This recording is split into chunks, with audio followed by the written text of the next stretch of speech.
the Treat Stroke to Target trial was a French study with some South Korean sites, and they were very interested in looking at in stroke patients.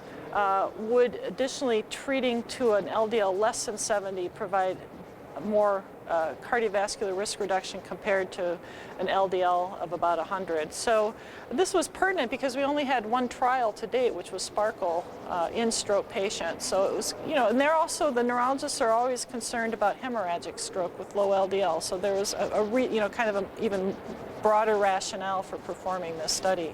So unfortunately they ran out of money because it took a long time to recruit, and they stopped short with only about 2/3 of the accumulated endpoints, but nonetheless they still showed a 22% significant reduction in cardiovascular events in the group whose LDLs were less than 70 compared to 100. Now, does that mean, that is the first trial we've had of treat to target.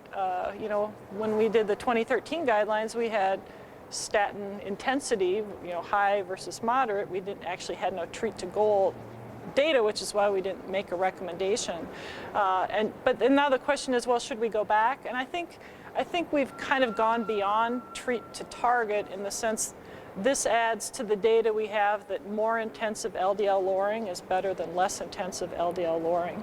And the whole idea of thresholds, so if after you get a 50% reduction by maximizing statin therapy, should you add ezetimibe or a PCSK9 inhibitor if LDL remains above 70, so above a threshold?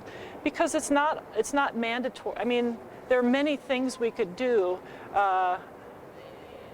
in addition to, or rather than, further intensifying LDL lowering therapy in these patients.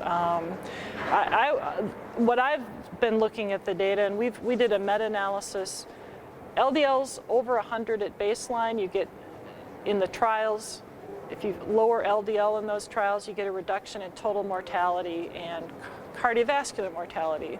You get a little bit greater reduction in cardiovascular events. So it makes sense to drive LDL at least below 100, and this trial shows there's incremental benefit.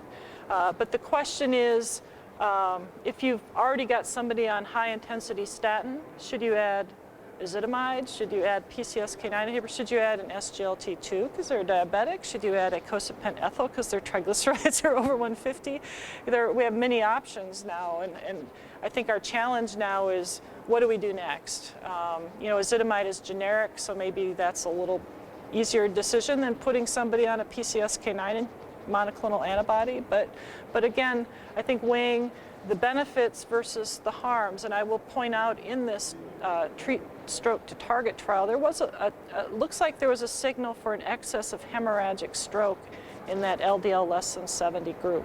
So we have to weigh the benefits versus the harms. There was still a net benefit for ischemic stroke, but again, it's more complicated. You have to look at the idea of net benefit for a patient from added therapy. So I think the message remains the same.